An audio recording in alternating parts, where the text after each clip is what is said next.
Police officer James बहुत मुफ्त व स्वार्थी आदमी था।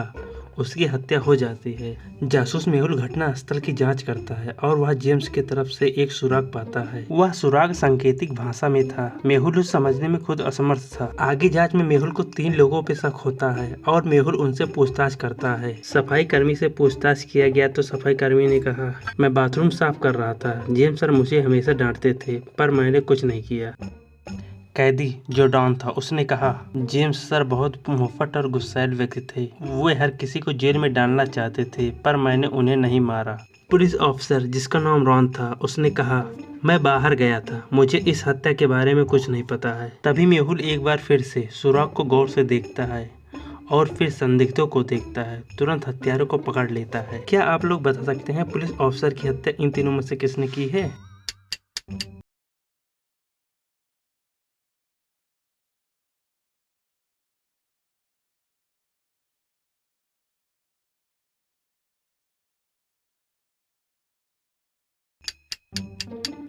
तो दोस्तों, क्या आपको पता चला हत्या किसने की? तो पुलिस ऑफिसर की हत्या वेद ने किया है। शहर के बीचों बीच एक बहुत मशहूर रेस्टोरेंट था। सैम एक बार वहां डिनर करने के लिए जाता है। खाने के बीच में सैम बाथरूम जाता है। वहां वेटर उसे बुरी तरह पीटता है। सैम कुछ देर की अपनी होश खो देता है। इस वजह से वह वेटर का चेहरा नहीं देख पाता। सैम तुरंत जासूस मेहुल को बुलाता है। जासूस मेहुल 3 वेटरों से पूछताछ करता है। उनको अच्छी तरह से परखने के बाद मेहुल समझ जाता है कि सैम को किसने पीटा है। तीनों वेटरों को देखते हुए क्या आप बता सकते हैं सैम को किसने पीटा है?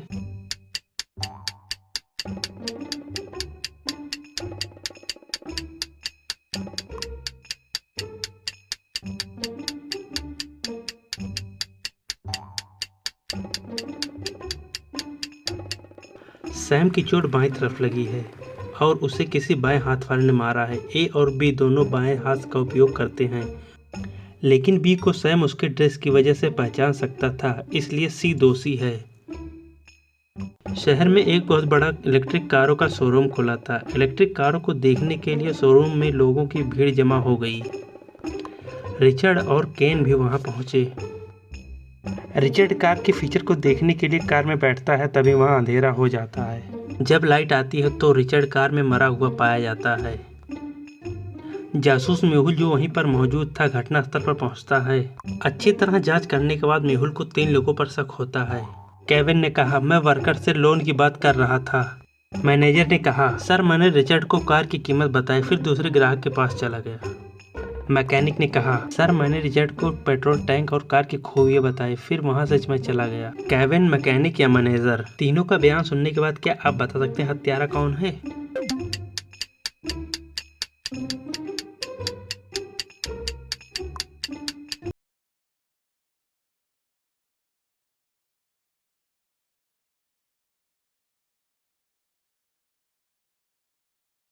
मैकेनिक पेट्रोल टैंक के बारे में कैसे बता सकता है जबकि कार इलेक्ट्रिक है? तो मैकेनिक झूठ बोल रहा है और मैकेनिक ने ही हत्या की है।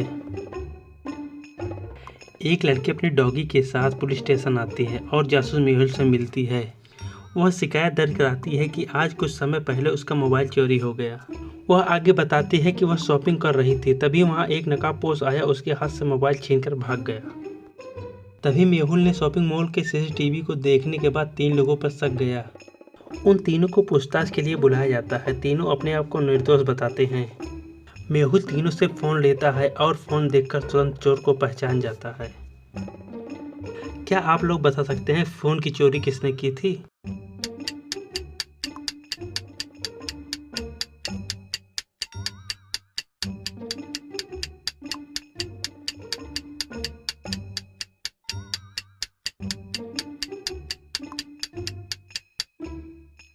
इसके मोबाइल के वॉलपेपर पर उसी डॉगी की फोटो थी जो लड़की अपने साथ लेकर आई थी। एक मशहूर पब में पार्टी चल रही थी।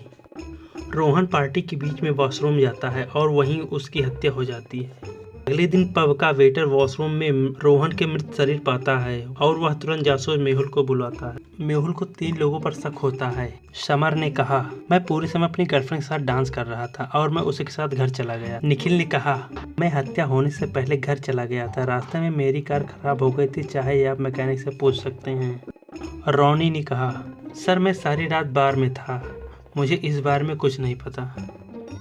तीनों के बयान सुनने के बाद क्या आप बता सकते हैं कि हत्यारा कौन है?